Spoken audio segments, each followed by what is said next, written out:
3개월 동안 예배당에서 수요 사경에 드리지 못했습니다.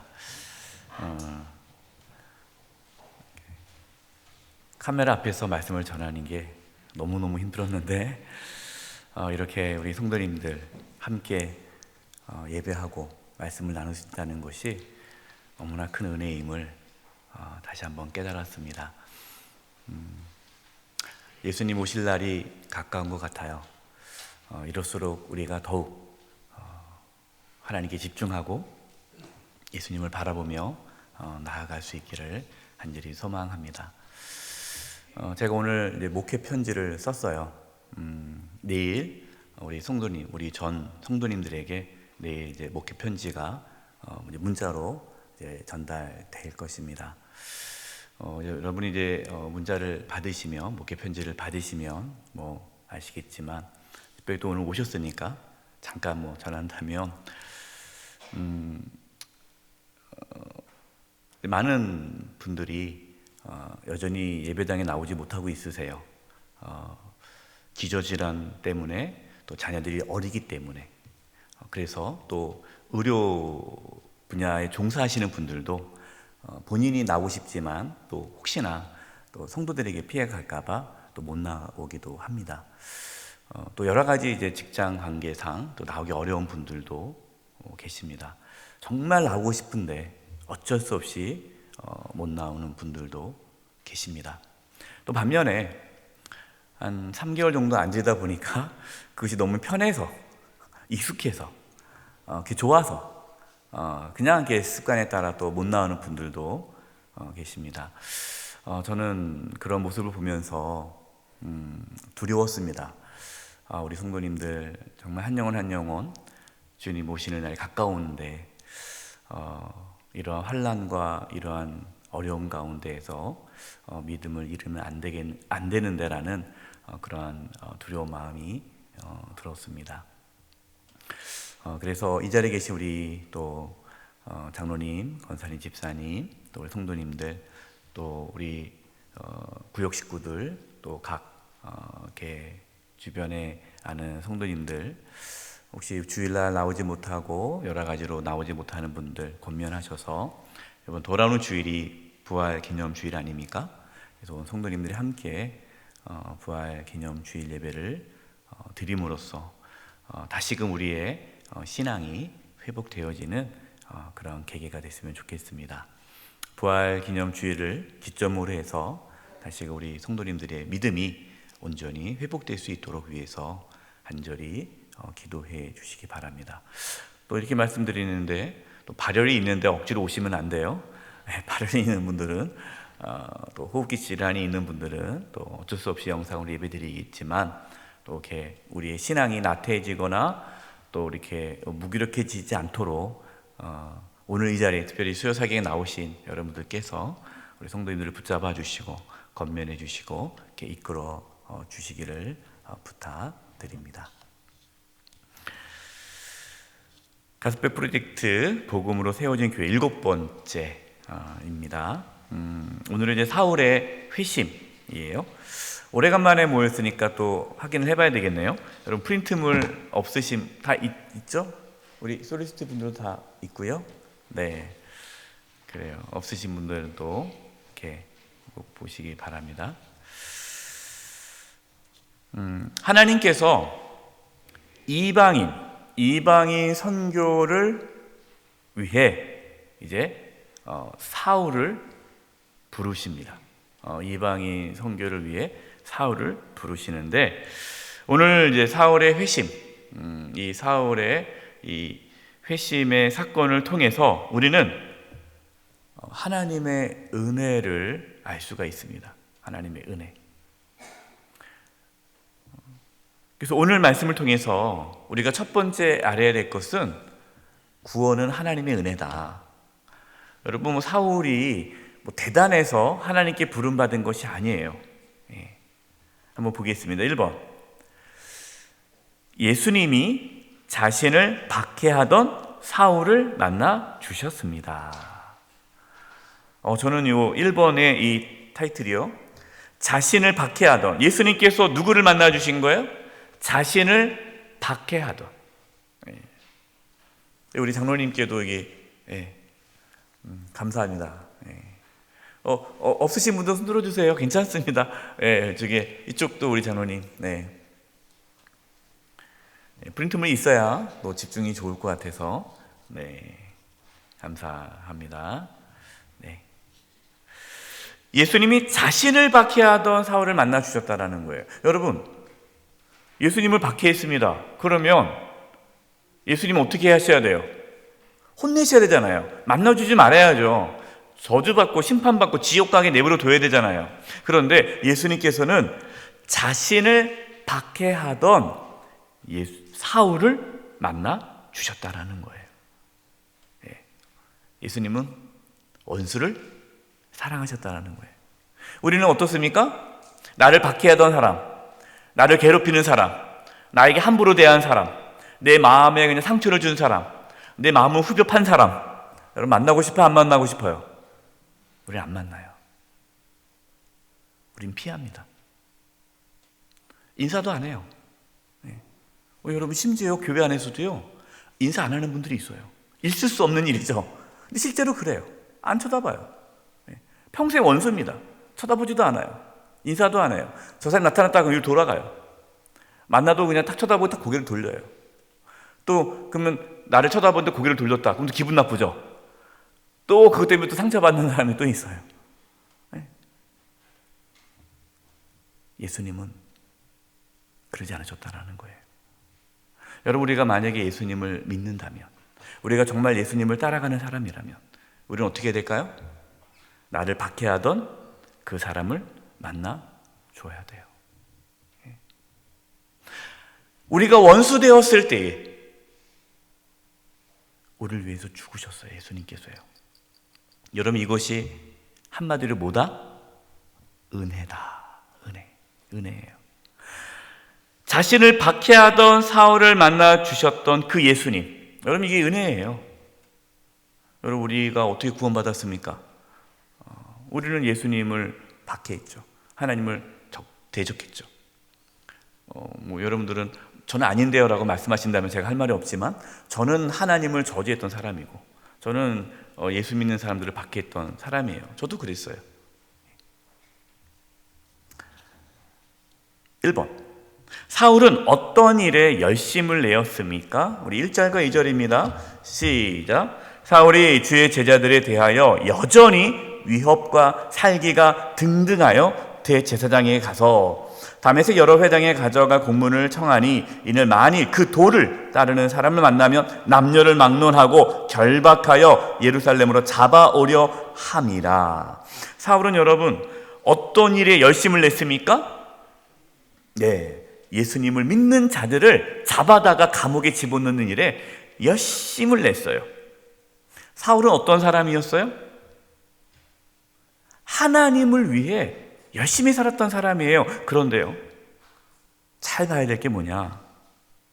사울은 자신의 자신의 의로움을 나타내기 위해 열심을 냈던 사람이에요.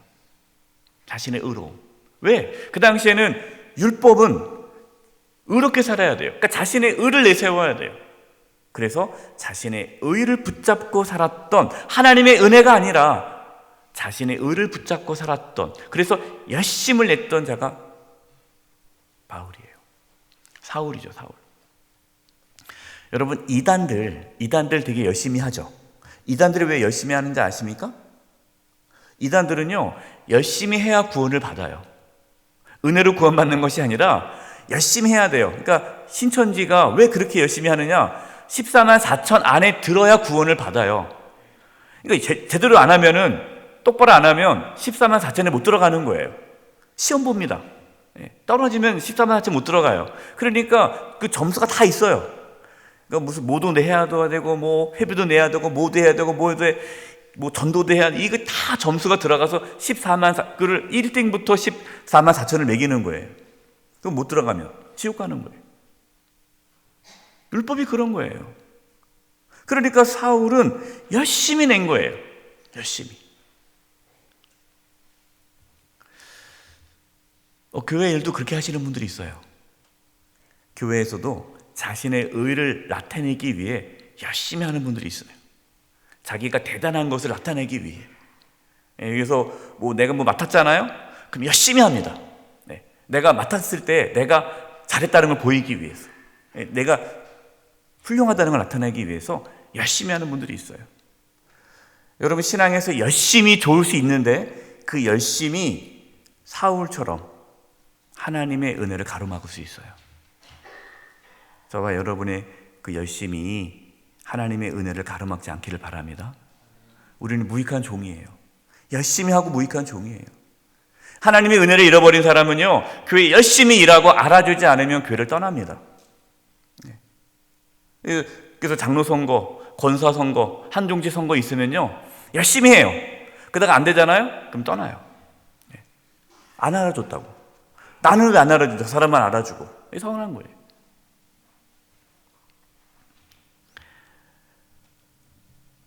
빌립보서 3장 4절과 6절. 사울이 이제 바울에 대해서 자기가 고백하는 겁니다. 자기가 과거에 어떻게 살았는지. 이것이 빌립보 3장 4절 6절입니다. 그러나 나도 육체를 신뢰할 만하며, 나도 육체를 신뢰하다는 거예요. 지금 유대인들 중에 유대인 그리스도인, 그러니까 이 율법을 강조하는 사람들이 있다 보니까 이 빌립보 교회 안에 그런 사람이 있었거든요. 자신의 의로움을 나타내는 사람이 있는 거예요. 그러니까 얘기하는 거죠. 나도 육체로 신뢰할 만하다. 나도 지지 않는다. 그러면서 만일 누구든지 다른 이가 육체를 신뢰할 것이 있는 줄 생각하면 나는 더욱 그러하니라. 나는 8일 만에 할례를 받고 이스라엘 족속이요 베냐민 지파요 히브리인 중에 히브리인이요 율법으로는 바리새인이요 열심으로는 교회를 박해하고 율법의 의로는 흠이 없는 자라. 난 그렇게 살았다라는 거예요. 그러나 예수님 만나고 나서 그것이 아무 의미 없다는 걸 깨닫게 됐다는 거예요. 왜? 자기의 의로 구원받는 것이 아니라 하나님의 은혜로 구원받는 거기 때문에. 근데 여전히 빌립보 교회 이 성도들 중에는 자신의 의로움을 붙잡고 하나님께 나아가는 자가 있었다라는 거예요.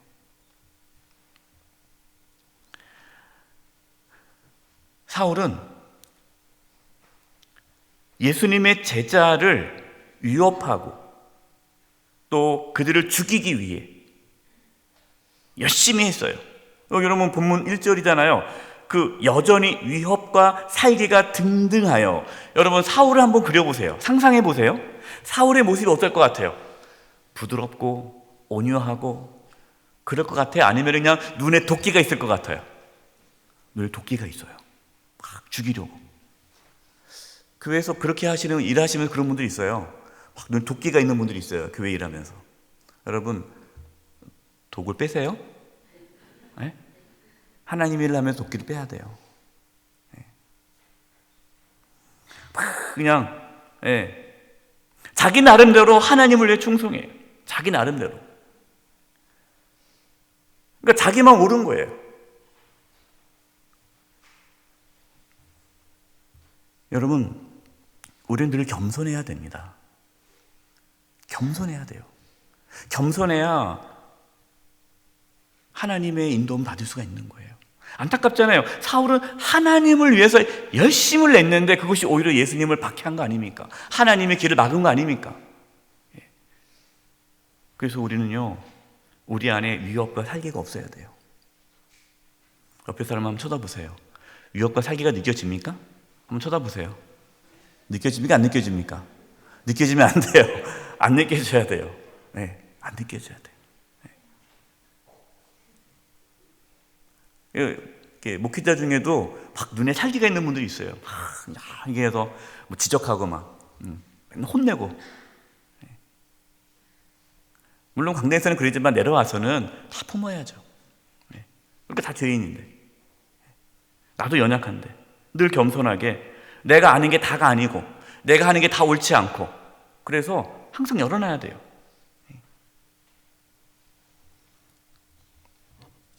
우리 당회에서 우리 장로님들이 당회 하다 보면요, 참 감사한 게 본인의 의견을 내세우지만 그걸 끝까지 주장하는 분들이 없어요. 뭐 저도 그렇고요. 모르겠으면 우리 장로님들이 목사님 안 그런데요 라고 말할 수 있지 모르겠지만 저는 나름대로 그렇다 생각이 드는데, 우리 생각이 아무리 내가 옳다고 해도 다른 분들의 의견이 또 대다수면은 따라가요. 그래서 우리 자녀님들 너무 감사한 게 우리는 항상 만장일치입니다.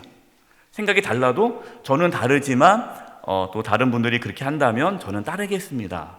예. 여러분 이게 얼마나 좋은 자세인지 몰라요. 내 눈에 흙이 들어가는 한 절대 안 된다 이런 분이 없어요. 그러니까 교회가 평안한 거예요. 예. 두 번째, 예수님은 사울에게 어떤 말씀을 하셨습니까? 3절 5절입니다. 사울이 길을 가다가 다메섹에 가까이 이르더니 호련히 하늘로부터 빛이 그를 둘러 비추는지라. 땅에 엎드려 들음에 소리가 있어 이르시되 사울아 사울아 내가 어찌하여 나를 박해하느냐 하시거늘 대답하되 주여 누구시니까 이르시되 나는 내가 박해하는 예수라. 여러분 예수님께서는 사울에게 어떤 말씀을 하시는 거예요? 네가 나를 뭐한다? 박해한다. 네가 나를 박해하고 있다. 여러분 지금 사울이 예수님을 박해하지 않았잖아요. 사울이 예수님 만난 적도 없잖아요. 예. 그런데 예수님께서는 사울에게 네가 나를 박해한다라고 하고 있어요. 이게 놀라운 말씀입니다. 지금 사울은 누구를 지금 괴롭히고 있습니까? 예수님의 제자들을 괴롭히고 있어요. 그리스도인을 괴롭히고 있어요. 여러분 그리스도인을 괴롭히는 사람이 예수님을 박해하는 자예요. 우리가 믿음의 형제 자매들을 괴롭히잖아요. 예수님을 박해하는 거예요. 우리가 믿음의 형제 자매에게 마음의 상처를 주는 거 예수님의 마음에 상처를 주는 거예요. 특별히 하나님께서 보낸 주의 종들, 목회자들의 마음에 상처를 주면 안 돼요. 주의 종들에게 상처를 주는 거 그것이 예수님의 마음에 상처를 주는 거예요. 그래서 우리는 목회자의 영적 권위를 인정하는 거고 또 성도들을 함부로 대해서는 안 되죠. 목회자도 내가 목사다 해가지고 성도들에게 함부로 막 해서는 안 돼요. 모든 그리스도인은 다 작은 예수 그리스도의 모습이 다 있기 때문에 그 안에 주님이 계시기 때문에 그 마음에 상처를 주면 안 되는 거예요. 그래서 마태복음 10장 42절입니다. 너희를 영접하는 자는 나를 영접하는 것이요. 그러니까 제자들을 영접하는 것이 누구를? 예수님을 영접한다는 거예요. 나를 영접하는 자는 나를 보내신 이를 영접하는 것이니라. 41절 선지자의 이름으로 선지자를 영접하는 자는 선지자의 상을 받을 것이요 의인의 이름으로 의인을 영접하는 자는 의인의 상을 받을 것이요 또 누구든지 제자의 이름으로 이 작은 자 중 하나에게 냉수 한 그릇이라도 주는 자는 내가 진실로 너에게 이르노니 그 사람이 결탄코 상을 잃지 아니하니라 하시니라. 하나님께서 구약의 선지자를 보낼 때에 그 선지자를 맞아들이는 것이 하나님을 맞이하는 거죠. 예수님께서 제자들을 파송했습니다. 그러면서 너희를 영접하는 자를 나를 영접하는 자다라고 말씀하신 거예요. 그래서 이 사울이 그렇게 예수님의 제자들을 박해하고 그리스도인들을 잡아 감옥에 집어넣는 것이 누구를 박해하는 거예요? 예수님을 박해하는 거예요.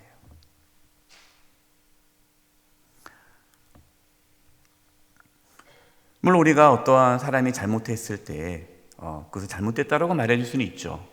그러나 우리가 어떤 거를 얘기할 때 그 사람 마음에 상처를 줘서는 안 돼요.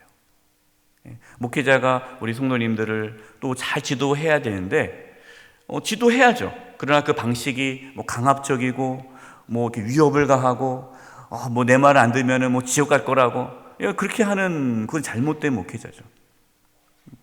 제가 전에 있는 교회 오래전이었어요. 어제 새가족이 왔는데 제가 새가족 담당이었는데 새가족이 왔어요. 근데 등록을 안 할 주저해요. 그래서 왜 그렇습니까? 그랬더니 전에 다니던 목사님이 우리 교회 떠나면 저주받을 거라고 얘기했기 때문에 못 간다는 거예요. 무서워서 등록을 못 한다는 거예요. 제가 그 얘기 듣고 너무 마음이 아팠어요. 어떻게 그럴 수 있을까?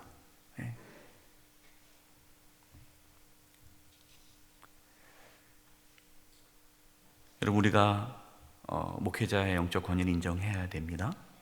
그리고 성도들을 존중히 여겨야 되고, 우리 말 한마디 행동 하나하나가 이렇게 교육자나 또 성도들의 마음에 상처가 되지 않도록 조심하셔야 돼요.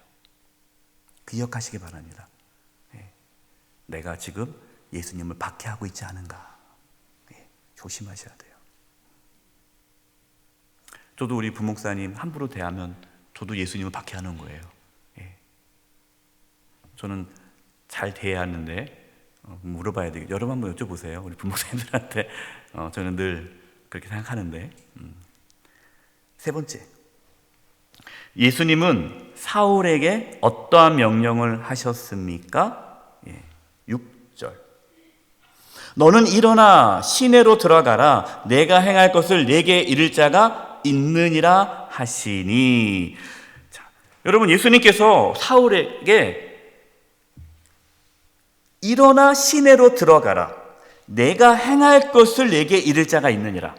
자, 그동안 사울은 어떻게 살아왔어요? 자기 마음대로 살아왔어요. 자기 생각대로 살아왔어요. 자기가 옳다라고 생각하는 대로 살아왔어요. 그런데 이제는 사울은 누구의 말에 순종해야 돼요? 예수님의 말씀에 순종해야 돼요. 가라 그럼 가는 거예요. 그리고 또 누가 내게 지시할 때까지 그냥 기다려야 돼요. 그러니까 그전에는 능동적인 사람이었죠. 근데 이제부터 어떤 사람이 되는 거예요? 수동적인 사람이 되는 거예요. 순종적인 사람이 되는 거예요. 내가 행할 것을 가르칠 자가 있다. 여러분, 그리스도인들은요 늘 그렇게 하나님의 인도함을 받은 사람들이어야 돼요. 그냥 막 나가면 안 돼요. 막 나가면 안 되고 항상 늦게 가야 돼요. 천천히 가야 돼요.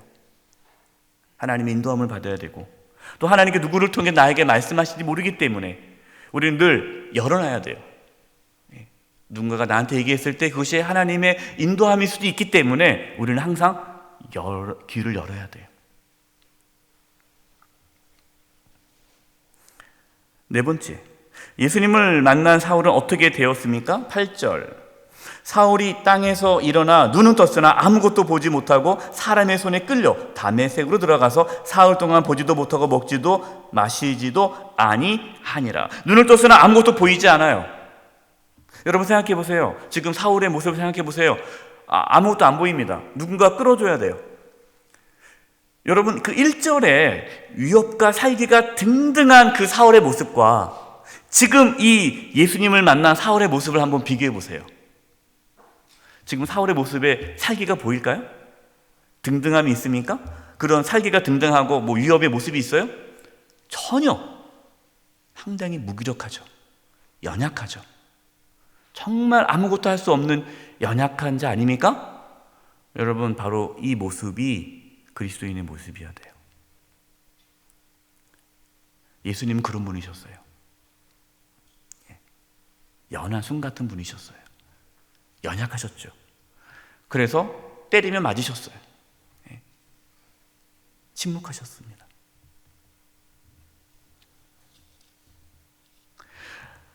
예수님께서는 지금 이 사울을 훈련시키시는 거예요. 그 눈에서 뭘 빼는 거예요? 지금? 도끼를 빼시는 거예요. 쪽쪽 빼는 거예요. 여러분, 사흘 동안 보지도 못하고 먹지도 않고 마시지도 않아 보세요. 사람이 뭐가 어떻게 될 것 같아요? 그냥 연약한 거예요. 우리가 눈에 도끼를 빼지 않으면요, 하나님께서 빼십니다. 하나님 빼시기 전에 스스로 빼야 돼요. 그게 지혜로운 자예요. 이제 사울은 새로운 삶의 방식으로 살아갑니다. 연약한 자로 살아가게 되는 거예요. 저와 여러분도 하나님의 손에 이끌려 연약한 자로 살아갈 수 있기를 바랍니다. 두 번째, 하나님이 사울에게 도울 자를 보내주셨습니다. 연약하니까 도울 자를 보내주죠. 이제 이때부터 이제 하나님 인도를 받는 거예요. 1번, 예수님은 아나니아에게 어떤 말씀을 하셨습니까? 10절에서 12절입니다. 그때 다메섹에 아나니아라 하는 제자가 있더니 주께서 환상 중에 불러 이르시되 아나니아야 하시거늘 대답하되 주여, 뭐라고 합니까? 내가 여기 있나이다. 여러분, 이게 그리스도인의 모습이에요. 주님 부르시면 항상 뭐 해야 돼요? 내가 여기 있나이다. 왜요? 이게 아니에요. 어떤 분들을 부르면 왜요? 그러시면 안 돼요. 내가 여기 있나이다. 말씀만 하옵소서. 주의 종이 듣겠나이다. 순종하겠습니다. 이게 우리 그리스도인의 자세여야 돼요. 내가 여기 있습니다. 저 없는데요? 숨거나 도망가거나 하지 마시고 내가 여기 있나이다. 왜 하필 접니까? 그러지 마시고 내가 여기 있나이다. 11절 주께서 이르시되 일어나 직가라 하는 거리로 가서 유다의 집에서 다수 사람 사울이라 하는 사람을 찾으라. 그가 뭐 하는 중이라? 기도하는 중이라. 12절 그가 아나니아라 하는 사람이 들어와서 자기에게 안수하여 다시 보게 하는 것을 보았느니라 하시거늘. 하나님께서 이제 아나니아를 통해서 일을 하시는 거예요. 여러분 이게 참 중요한 사건입니다. 하나님은요 사람을 통해서 일을 하세요. 사람을 통해서. 아니 하나님께서 그냥 굳이 뭐 아나니아 보내지 말고 그냥 환상 가운데 알려줄 것을 다 말씀하시면 되잖아요. 왜 굳이 사람을 보냅니까? 다 계시로 다 알려주면 되잖아요. 근데 그렇게 하지 않으세요. 사람을 보내십니다. 사람을 통해 말씀하세요.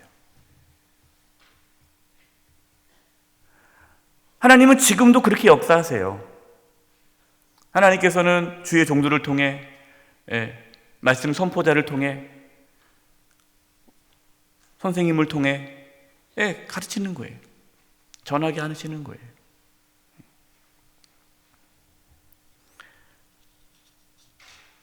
하나님께서는요 저와 여러분에게 사람을 보내주셨어요. 저도 하나님께 사람을 보내주셨기 때문에 복음을 들었고 저를 전도한 친구가 있었고 제가 그동안 이 자리에 오기까지 얼마나 많은 사람의 도움을 받은지 몰라요.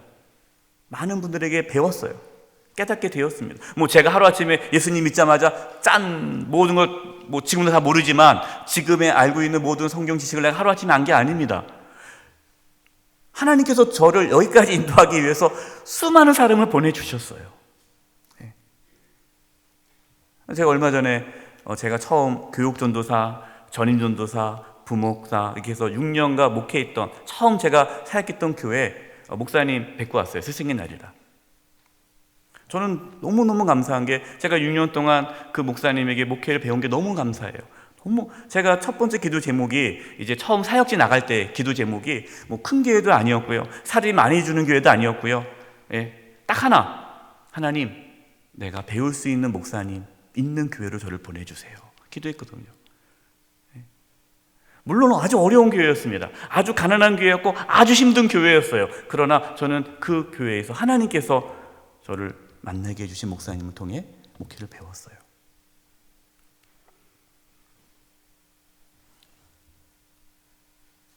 또한 하나님께서는 또 저를 통해서 또 사울과 같은 사람을 만나게 해주셨고 저를 통해서 그 사람을 변화시켜 주셨어요. 여러분 우리에게는 아나니아와 같은 사람이 필요합니다. 또한 저와 여러분이 아나니아와 같은 사람이 되어야 돼요. 우리는 혼자 절대로 신앙생활을 할 수 없습니다. 하나님은 그래서 이 공동체를 만드신 거예요. 우리는 이 공동체 안에서 서로 아나니아 같은 사람을 만나고 또 내가 아나니아 같은 사람이 되어서 함께 주님의 일을 이루어 가는 것입니다. 여러분 그러한 은혜가 있기를 바랍니다. 그래서 누구를 소중히 여겨야 돼요? 만남을 소중히 여겨야 돼요. 여러분 만남을 소중히 여겨야 돼요. 저는 너무 감사해요. 우리 장로님들 정말 잘 만나서 이런 장로님들 안 계시거든요. 그러니까 당회가 너무 좋잖아요. 좋은 장로님 만난 거 감사한 거고 또 좋은 우리 교육자님, 부교육자님 만난 게 감사한 거고 이번에 교육부 교육자님도 얼마나 열심히 했으니까 정말 우리 교육부 교육자님 정말 잘하셨거든요. 코로나19 이 어려운 상황에 정말 좋은 교육자 만났고 또 우리 솔리스트 분도 얼마나 좋은 분들 또 솔리스트 때 마침 이렇게 하셔서 또 잘하시고, 이 만남이 소중한 거고 감사한 거예요. 그런 의미에서 옆에 분들에게 당신을 만나서 감사합니다 인사합시다. 네. 두 번째, 아나니아는 주님의 말씀에 어떻게 반응하였습니까? 13절 14절. 아나니아가 대답하여 주여, 이 사람에 대하여 내가 여러 사람에게 듣사온즉 그가 예루살렘에서 주의 성도에게 적지 않은 해를 끼쳤다 하더니, 여기서도 주의 이름을 부르는 모든 사람을 결박할 권한을 대제사장들에게서 받았나이다 하거늘. 아나니아가 뭐라고 말하는, 한마디로 뭐라고 그러는 거예요? 원수를 만날 수 없습니다, 이거예요. 원수를 만날 수 없습니다. 전 못 가겠습니다. 말이 됩니까? 그 사람이 얼마나 우리에게 해를 끼쳤는데, 우리에게 얼마나 많은 악을 행했는데 어떻게 내가 그 사람을 위해서 갑니까? 눈이 멀었다고요? 평생 그렇게 살았으면 좋겠습니다. 아마 그렇게 생각했을 거예요.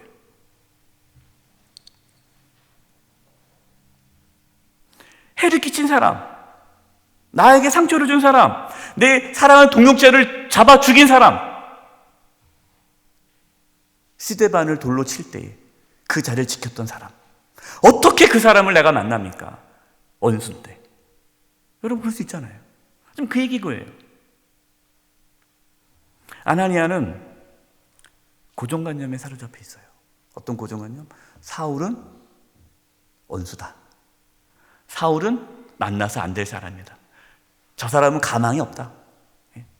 고정관념이 있는 거예요. 거기서 못 벗어나는 거예요. 그런데 예수님께서 뭐라고 말씀하십니까? 세 번째, 예수님은 사울에 대해서 어떻게 말씀하셨습니까? 15절. 주께서 이르시되 뭐하라?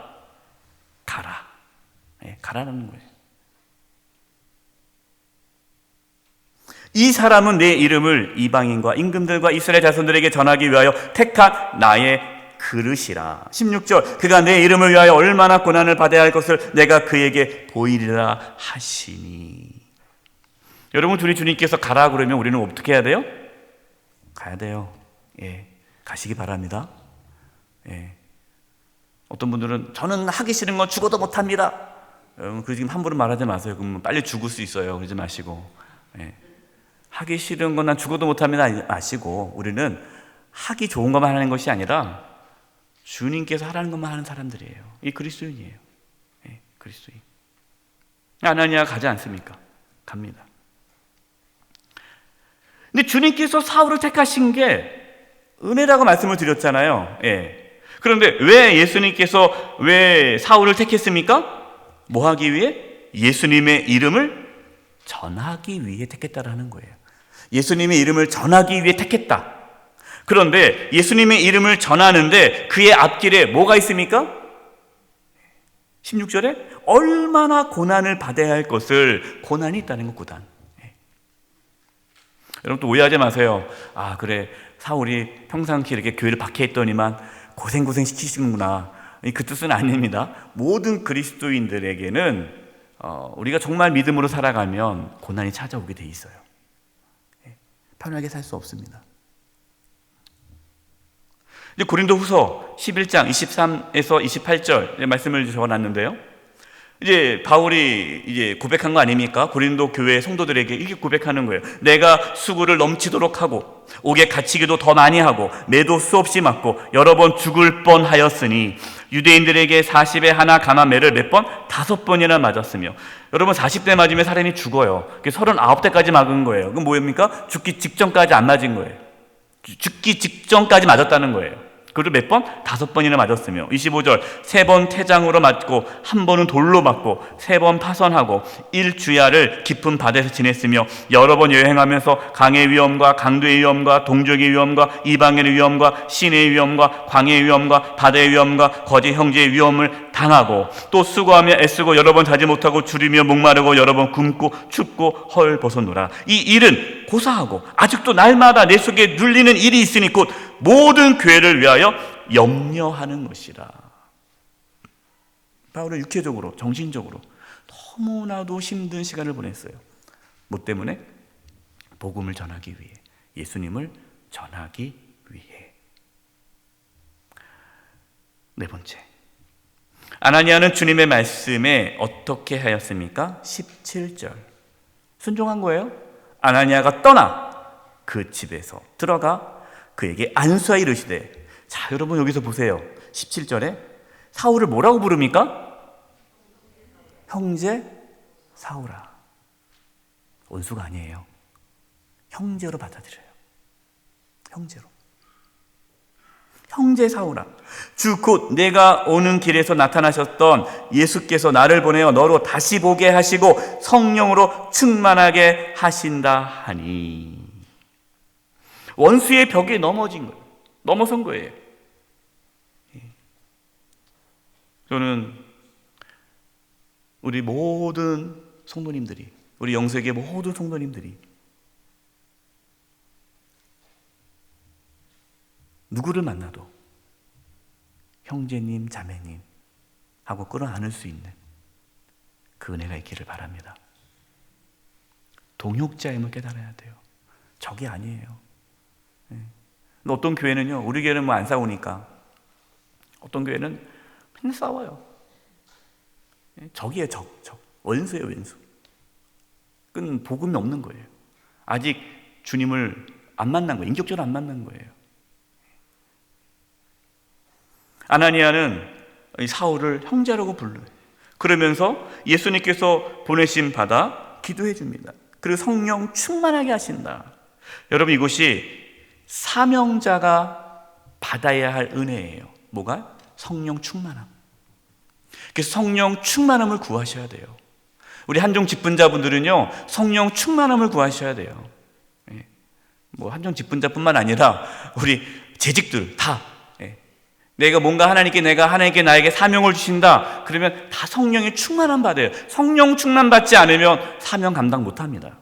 우리가 왜 주님의 일을 하면서 상처받을까요? 왜 힘들까요? 왜 낙심할까요? 왜 지칠까요?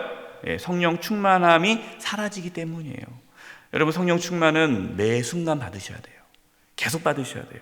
계속 성령 충만하셔야 돼요. 성령 충만하지 않는 순간 우리 넘어집니다.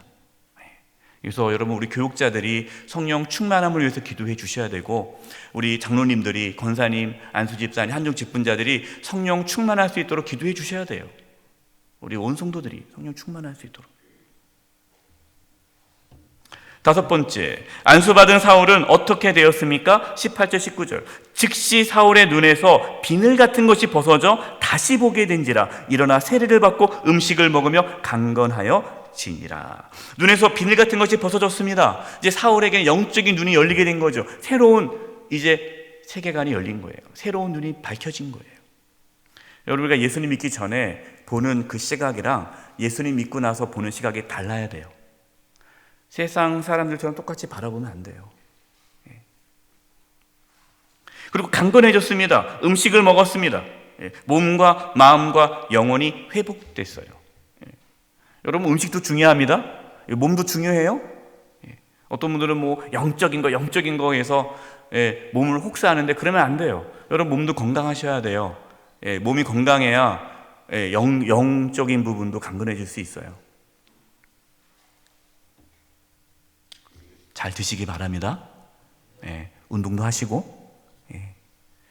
세 번째, 하나님이 사울을 강건하여 예수님을 메시아로 선포하게 하셨습니다. 1번, 사울은 어떻게 바뀌었습니까? 20절에서 22절. 즉시로, 여기 보세요. 즉시예요, 즉시. 성격대로 가는 거예요. 즉시로 각 회당에서 예수가 하나님의 아들이심을 전파하니. 여러분, 사울은 어떤 사람입니까? 열심히 있는 사람이에요. 여러분, 열심은 너무나 중요한 성품입니다. 성실함은 중요해요. 제가 몇 번 얘기했습니다. 게으른 자는 누구도 안 쓴다고요? 마귀도 안 쓴다. 게으른 자는 마귀도 안 써요. 여러분, 그 신천지 있잖아요. 게으른 사람은 신천지에서 안 건드립니다. 시험을 봐요. 시험 봐서 이 사람이 불성실하다. 그 신천지 멤버로 안 들여보내줘요. 다 거릅니다. 게으른 사람은. 그래서 게으르신 분들은 걱정할 필요 없어요. 신천지 안 빠져요.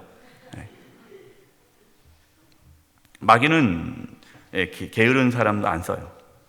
그러니까 사울이 열심히 있으니까 즉시로 회당에 가서 예수님이 하나님의 아들이심을 전했습니다. 여러분, 회당이 어떤 곳이에요? 위험한 곳이잖아요. 왜 회당에 다 유대인들이 있는데 거기서 예수님이 하나님의 아들을 선포한다면 그건 죽겠다는 얘기죠. 날 잡아가라는 얘기예요. 그러나 이 사울은 내가 부활의 예수님 만났기 때문에 전하는 거예요. 예수님이 하나님의 아들이시다. 그다음 21절입니다. 듣는 사람이 다 놀라 말하되 이 사람이 예루살렘에서 이 이름을 부르는 사람을 멸하던 자가 아니냐, 여기 온 것도 그들을 결박하여 대제사장들이 끌어가고자 함이 아니냐 하더라. 22절, 사울은 힘을 더 얻어, 하나님께 힘을 주셨겠죠. 예수를 뭐라? 그리스도라 증언하여 다메섹에 사는 유대인들을 당혹해 하니라. 예수님이 그리스도다 전하는 거예요. 저와 여러분에게 이러한 복음의 확신이 있기를 바랍니다. 복음의 확신이 있어야 돼요. 목숨 걸고 우리 예수 믿는 거예요. 여러분, 우리는 대충 믿는 거 아닙니다. 목숨 걸고 믿는 거예요. 여러분, 목숨 걸으셔야 돼요. 예수 믿는 거. 걸든지 믿지 않든지 해야지 어정쩡 가면 안 돼요. 두 번째, 사울은 어떤 유혹을 받았습니까? 23절과 24절입니다. 여러 날이 지남에 유대인들이 사울을 뭐하기로? 죽이기로 공모하더니 그 계교가 사울에게 알려진지라 그들이 그를 죽이려고 밤낮 성문까지 지키거늘. 여러분, 복음을 전했습니다. 그랬더니 돌아온 게 뭡니까? 죽음에 대한 위협이에요.